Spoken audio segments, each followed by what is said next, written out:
A millionaire, Ethan, agrees to marry a homeless girl, Rachel, as part of a reckless bet with his arrogant friends. At first, it's just a game for Ethan, but Rachel's resilience, kindness, and secrets about her past begin to unravel something far deeper than he ever anticipated. Little does he know, her unexpected actions will turn his life upside down and leave him speechless. Welcome to our video. My name is Mark, and today, I have a story that's going to keep you glued to your seat. From heartbreak to hope, betrayal to redemption, this tale has it all. But first, let me ask you, where are you watching from? Drop your location in the comments below. I'd love to know. Before we dive in, don't forget to hit that like button, subscribe, and turn on the bell icon so you never miss a story like this. Trust me, you don't want to miss what's coming next. Ethan King had everything a man could ever want, or so it seemed. His life was a dazzling display of sports cars, penthouse views, and lavish parties that often stretched into the early hours of the morning. Yet, for all his wealth and charm, Ethan had a knack for boredom. Nothing thrilled him anymore. Life had become a series of games he always seemed to win. On a crisp autumn evening, Ethan found himself seated at a grand poker table in one of Manhattan's most exclusive clubs. The room buzzed with low laughter, clinking glasses, and the quiet rustle of cards being dealt. Surrounding Ethan were his closest companions, a group of wealthy men who thrived on outrageous dares and reckless bets.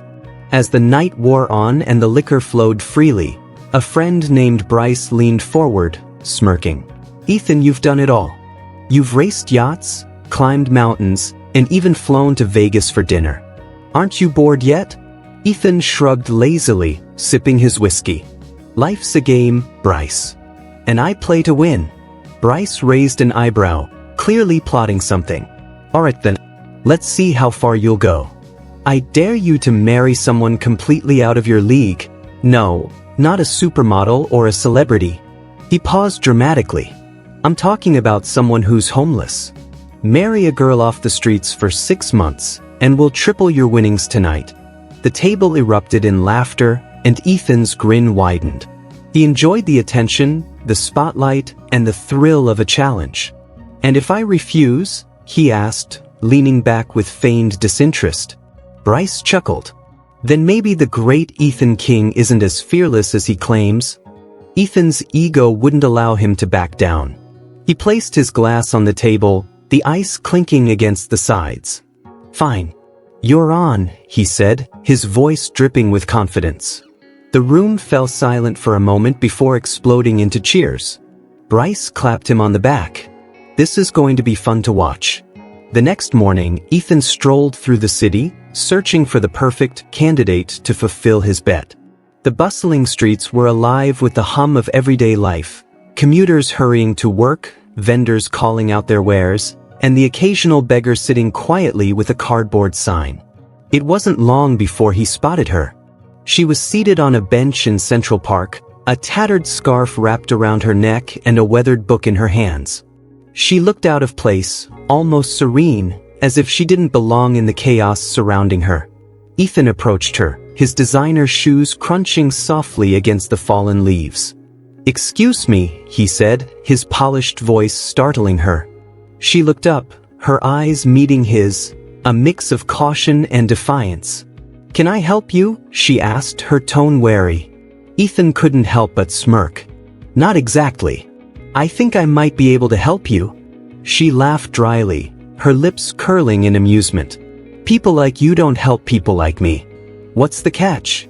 Her sharpness caught him off guard, but he quickly recovered. "It's simple. I'm offering you an opportunity. Marry me for 6 months, no strings attached. You'll get a roof over your head, clothes, food, everything you could possibly need." Her laughter faded, replaced by disbelief. "Why would you do that? What's in it for you?" Ethan hesitated for a fraction of a second before flashing his signature charming smile. "Let's just say I like to keep life interesting." Rachel studied him carefully, her piercing gaze cutting through his bravado. "And what if I say no?" Ethan shrugged. "Then I'll find someone else." But something tells me you're not the kind to pass up an opportunity like this." There was a long pause as she considered his words. Finally, she spoke. "Fine. But I have one condition." Ethan raised an eyebrow, intrigued. "And what's that?" "I'll live in your mansion, but I'll live my way," she said firmly. Ethan chuckled, clearly amused. "Deal?" As they shook hands, neither of them realized just how much this reckless bet would change their lives. What's Rachel's true reason for agreeing? Is it just desperation, or does she have her own motives? The next morning, Ethan sent his driver to bring Rachel to his mansion. It was a sprawling estate just outside the city, a place that screamed wealth and opulence at every turn. Marble floors, glittering chandeliers, and rooms so vast they could echo. A stark contrast to the park bench where Rachel had been the day before. As Rachel stepped out of the car, she looked around, her expression a mixture of awe and apprehension. Ethan greeted her at the grand entrance, casually leaning against the doorframe. "Welcome home," he said with a smirk. Rachel gave him a sharp glance. "Home? Let's not get carried away. This is temporary." Ethan laughed, gesturing for her to follow. "Suit yourself. But I'll warn you, this place grows on you." Inside, Rachel was introduced to the household staff. A butler named James, a cheerful housekeeper named Clara, and a reserved chef named Thomas. Ethan watched her closely, expecting her to be overwhelmed by the grandeur, but Rachel remained composed, her posture stiff, her expression unreadable. "You can pick any room you want," Ethan said, leading her down a long hallway. "I'll take the smallest one," Rachel replied curtly. Ethan stopped in his tracks, turning to her with a puzzled look. "Why?" Rachel shrugged. "Big spaces make me feel out of place." He chuckled. "Suit yourself, but I'd suggest the East Wing. It's quieter." Rachel didn't respond. Instead, she walked into the nearest room, dropped her worn bag on the bed, and turned to face him. "So, what now? Do we set up a schedule for this fake marriage? Or do I just play along while you flaunt me around like a trophy?" Ethan smirked, amused by her bluntness. "You catch on fast. There's a charity gala this weekend. You'll need to look the part." Her eyes narrowed. "You mean, play dress up for your rich friends and pretend I'm something I'm not?" "Exactly," Ethan said without a trace of shame. "Don't worry. I'll have Clara help you get ready." Rachel crossed her arms, her defiance evident. "Fine. But don't expect me to act like I belong in your world." Ethan leaned closer, his voice dropping. "Oh, I don't. That's the whole point." That evening, Rachel wandered the mansion, taking in the opulence while struggling to suppress a sense of unease.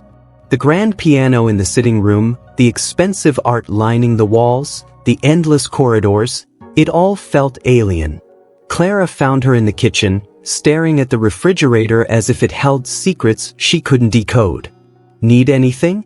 Clara asked, her voice warm and friendly. Rachel hesitated before asking, "Do you always work for people like him?" Clara smiled knowingly. "Ethan's not as bad as he seems. He just has his walls." Rachel snorted. "Walls? More like fortresses." Clara laughed softly, handing her a cup of tea. "Give it time. You might be surprised." The next day, Ethan announced they would go shopping for the gala. He took Rachel to a high-end boutique, where she was immediately swarmed by sales assistants. "Something elegant, but not too flashy," Ethan instructed, casually flipping through his phone. Rachel felt like a mannequin as dresses were draped over her, each more extravagant than the last. Finally, she stepped out of the dressing room in a simple but stunning emerald gown. Ethan looked up, and for the first time, his smirk faltered. "You look perfect," he said, almost reluctantly. Rachel rolled her eyes. "Save the charm for the gala." As they left the boutique, Rachel noticed the glances from passers-by, admiring, envious, and judgmental. For a moment, she wondered what she had gotten herself into. As they returned to the mansion, Rachel found a sealed envelope slipped under her bedroom door. Inside was a single sentence written in bold, red ink. "You don't know who you're dealing with?" Rachel sat on the edge of her bed, staring at the note in her hands. The words felt heavier than they should have, and a chill ran down her spine. She looked around her room, her mind racing. Who could have sent it? And what did they mean by, "You don't know who you're dealing with"? Her instinct was to confront Ethan, but something held her back. Instead, she slipped the note into her bag, deciding to keep it to herself for now. She needed to figure out who, or what, she was up against. The following day, Ethan seemed unusually cheerful. He invited Rachel to the dining room for breakfast, where he sat sipping his coffee, flipping through the newspaper. "Sleep well?" he asked without looking up. Rachel hesitated, studying him. Did he know about the note? Was this some twisted game of his? "Like a baby," she replied flatly, taking a seat across from him. Ethan smirked, clearly amused by her sarcasm. "Good. We have a lot to prepare for before the gala tonight." Rachel raised an eyebrow. "Like what?" "Practicing how to fake smile and nod." Ethan chuckled. "More like learning how to survive a room full of people who will judge you the second they see you." Rachel leaned back in her chair, crossing her arms. "Sounds like your crowd." Ethan set his newspaper down, his smirk fading. "They're vultures, Rachel. If you show even a hint of weakness, they'll tear you apart." For a moment, Rachel saw something in his eyes, a flicker of vulnerability. But it was gone as quickly as it appeared. Later that evening, as the staff helped Rachel get ready, Clara noticed her unusually quiet demeanor. "Is everything all right?" Clara asked, fastening a delicate bracelet around Rachel's wrist. Rachel hesitated, then sighed. "Do you ever feel like you're being watched?" Clara paused, her hands stilling. "This house has a lot of history. Sometimes it feels like it has eyes of its own." Rachel frowned. "What do you mean by that?" Clara quickly shook her head, brushing off the comment. "Nothing. Just silly talk. You look beautiful, by the way." But Rachel couldn't shake the feeling that Clara was holding something back. The gala was everything Rachel had expected: grand, pretentious, and overwhelming. The ballroom was filled with elegantly dressed guests sipping champagne and exchanging hollow compliments.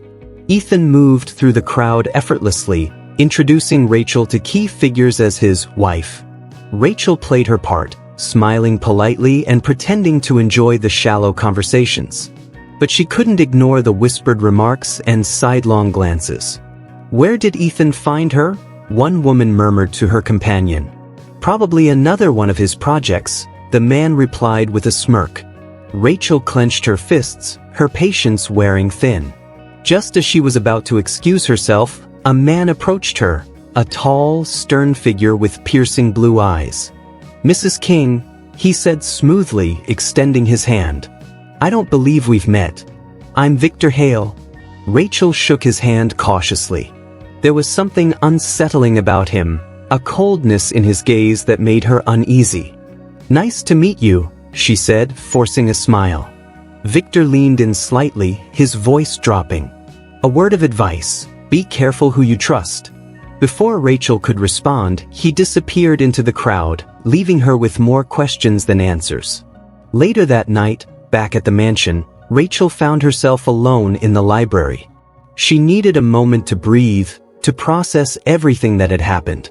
The gala, the whispers, Victor's cryptic warning. It was all too much. As she ran her fingers along the spines of old books, her hands stopped on one that seemed out of place. It was a worn leather journal with no title. Curious, she pulled it off the shelf and opened it. The pages were filled with handwritten entries, detailing Ethan's past bets and schemes. Each one was more elaborate than the last, and some bordered on cruel. But what caught Rachel's attention was an entry about her. "Rachel is different. She won't be easy to crack. But that's what makes this bet worth it." Her heart raced as she read the words. This wasn't just a game to Ethan, it was a challenge. And she was the pawn. As Rachel closed the journal, she heard footsteps behind her. Turning quickly, she found Ethan standing in the doorway, his expression unreadable. "Find anything interesting?" he asked, his voice low and dangerous. Rachel clutched the journal tightly, her pulse quickening. Ethan's silhouette loomed in the dim light of the library, his gaze fixed on the book in her hands. "What is this, Ethan?" Rachel demanded, holding the journal up. He stepped into the room, his movements slow and deliberate. "A relic from my past," he said casually, as though she had stumbled upon an old photo album. "This isn't just your past," Rachel shot back, her voice trembling with anger. "You've written about me. About how I'm just another one of your bets." Ethan's jaw tightened. For a moment, he said nothing, his expression unreadable. Then, with a sharp sigh, he walked over and poured himself a drink from the bar in the corner. "Yes," he admitted, swirling the amber liquid in his glass. "It started as a bet. But it's more complicated than that now." Rachel's eyes narrowed. "More complicated? That's all you have to say? You made me a pawn in some twisted game." Ethan leaned against the bar, his gaze meeting hers. For the first time, there was no smirk, no arrogance, just a strange vulnerability that caught Rachel off guard. "You think I'm proud of it?" he said quietly. "I didn't expect you to be." Rachel shook her head, her voice rising. "What does that even mean? That I didn't fit into your little stereotype of a homeless girl? That I wasn't grateful enough for your charity?" Ethan's grip tightened on his glass. "No, Rachel. It means you're real. And that terrifies me." The room fell into an uneasy silence. Rachel stared at him, trying to make sense of his words. Part of her wanted to believe there was more to Ethan than the shallow, arrogant man she had come to know. But the journal in her hands reminded her of his betrayal. "You know what's terrifying, Ethan?" Rachel said, her voice steady. "Being used. Being made to feel like I'm worth something, only to find out it's all a lie." She turned on her heel, storming out of the library. Ethan didn't try to stop her. Back in her room, Rachel paced, her mind racing. She pulled out the mysterious note she had found earlier. "You don't know who you're dealing with?" Was this connected to the journal? And what did Victor Hale mean when he told her to be careful who she trusted? Rachel needed answers. She decided to confront Clara, the only person in the mansion who seemed remotely trustworthy. In the quiet of the kitchen, Rachel found Clara cleaning up after dinner. "Clara, can I ask you something?" Rachel said, her tone serious. Clara glanced up, her expression softening. "Of course. What's on your mind?" Rachel hesitated, then pulled out the note. "Do you know anything about this?" Clara's face paled. She took a step back, her hands trembling slightly. "Where did you find that?" "It was slipped under my door," Rachel replied. "Clara, if you know something, please tell me." Clara glanced around, as if making sure they were alone. Then she leaned in closer. "You're not the first," Clara whispered. Rachel frowned. "What do you mean?" "Ethan's done this before," Clara continued, her voice barely audible. "The bets, the schemes, but it's never ended well." Rachel's stomach dropped. "What happened to the others?" Clara shook her head. "I don't know all the details, but I do know this: Ethan isn't the only one playing games. There are people watching him. People who won't hesitate to hurt anyone who gets in their way." Before Rachel could ask more, the kitchen door swung open. Ethan stood there, his expression dark and unreadable. "I think it's time we had a chat, Rachel," he said, his voice cold. Clara quickly stepped away, her eyes darting between the two of them. Rachel's heart pounded as she followed Ethan out of the kitchen, wondering what he was about to reveal, and whether she could handle the truth. Rachel followed Ethan down the dimly lit hallway, her mind spinning with questions. Clara's warning echoed in her ears. Ethan isn't the only one playing games. She gripped the note in her pocket like a lifeline, unsure if she could trust anything or anyone. Ethan led her to his study, a room she had rarely seen. Dark wooden shelves lined the walls, filled with books and files, and a single desk lamp cast a soft glow over the room. He gestured for her to sit, but she remained standing, her arms crossed. "Enough with the dramatics," Rachel said, her voice firm. "Just tell me the truth." Ethan poured himself another drink, then leaned against the desk, studying her. "You want the truth?" he said, his tone almost resigned. Fine. It started as a bet. My so-called friends thought it would be amusing to see if I could take someone from the streets and turn them into a socialite. A real-life rags to riches experiment. Rachel's chest tightened, but she kept her composure. So I was just a project to you. Ethan looked away, his jaw tightening. At first, but then you surprised me. You weren't what I expected, Rachel. You're smart, resilient, and you don't care about the superficial nonsense that everyone else is obsessed with. You made me question everything I thought I knew. Rachel scoffed, her voice dripping with sarcasm. Oh, how noble of you to have an epiphany at my expense. Ethan stepped closer, his expression earnest. It's more than that. The bet stopped matching a long time ago. But now, things have spiraled out of control. Rachel took a step back, her eyes narrowing. What do you mean, spiraled out of control? Ethan sighed, running a hand through his hair. The people who made the bet, they're not just my friends. They're powerful, connected, and they don't take kindly to losing. When I started pulling away, they took it as a betrayal. That note you found? It's from them. Rachel froze. They're threatening me? Ethan nodded grimly. Not just you. They're watching everything, waiting for me to fail. Rachel's mind raced. This wasn't just about her anymore. She had been pulled into a world of privilege and deceit, where even the smallest misstep could have dangerous consequences. That night, Rachel sat alone in her room, trying to process everything. She thought about Clara's warning, Victor's cryptic words at the gala, and Ethan's confession. Part of her wanted to pack her bags and leave, but another part knew that running wouldn't solve anything. She decided to confront Victor. If anyone knew what was really going on, it was him. The next day, Rachel arranged to meet Victor at a cafe in town. He greeted her with a polite smile, but his sharp eyes betrayed his curiosity. "Mrs. King," he said, taking a seat across from her. "What can I do for you?" Rachel leaned forward, her voice low. "You warned me to be careful who I trust. I need to know what you meant by that." Victor took a sip of his coffee, his gaze never leaving hers. "Ethan King is a complicated man," he said finally. "He plays games, but he doesn't always understand the stakes. The people he's dealing with, they're ruthless. They don't just want to win, they want to destroy anyone who gets in their way." Rachel's throat tightened. "What do they want from me?" Victor's expression softened. "You're collateral damage, Rachel. But you're also leverage. They know Ethan cares about you, and that makes you a target." Rachel's heart sank.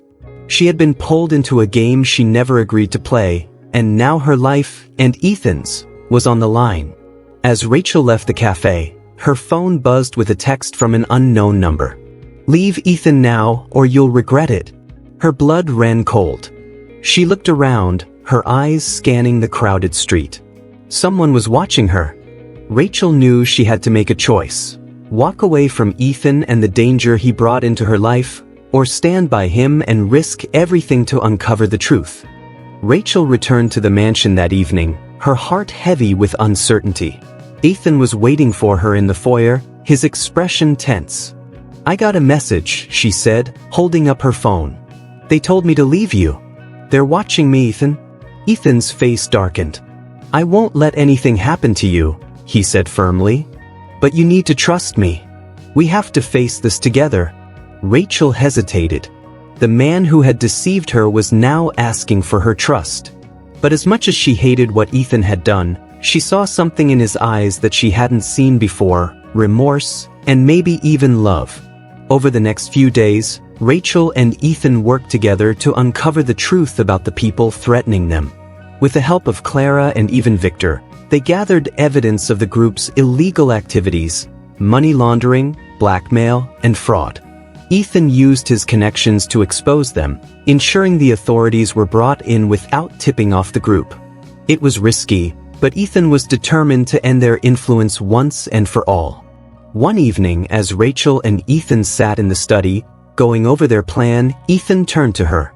"I don't deserve your forgiveness," he said quietly. "But I need you to know, I've changed because of you. You've shown me what it means to care about someone for who they are, not what they can give me. Rachel looked at him, her emotions a mix of anger, sadness, and something she wasn't ready to name. I can't forget what you did, Ethan. But I see you trying, and that means something. Ethan nodded, understanding that rebuilding trust would take time, if it ever happened at all. The night of the confrontation came quickly. Rachel and Ethan attended a high society event hosted by the very group they sought to expose. With a hidden microphone and a well-planned strategy, Ethan baited them into admitting their crimes. The police arrived just as the group realized what was happening. Chaos erupted, but Ethan shielded Rachel, ensuring she was safe. As the ringleaders were arrested, one of them snarled at Ethan. "You think this ends here? You'll regret this, King." Ethan didn't flinch. "I've made plenty of mistakes, but letting you control my life won't be one of them." With the danger behind them, Rachel and Ethan stood on the balcony of the mansion, watching the sunrise. "What happens now?" Rachel asked. Ethan sighed, the weight of his actions evident in his posture. "I want to make things right. Not just with you, but with myself. This life, this world, it's not who I want to be anymore." Rachel gave a small smile, her heart lighter than it had been in weeks. "Then start over, Ethan. Do something that matters." He turned to her, his gaze steady. "I'd like to start over with you, if you'll let me." Rachel hesitated, then nodded. "We'll see. But this time, it's on my terms." As Rachel walked away, Ethan watched her, knowing he had a long road ahead. But for the first time, he felt hope, not just for himself, but for the possibility of becoming a better man. The story of Ethan and Rachel reminds us that even in the darkest of circumstances, there's room for redemption and growth. It's a testament to the strength of the human spirit and the power of choosing what's right over what's easy. Thank you for joining us on this incredible journey. If you enjoyed this story, don't forget to like, subscribe, and hit the bell icon for more engaging content.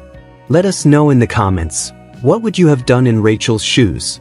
We'd love to hear your thoughts.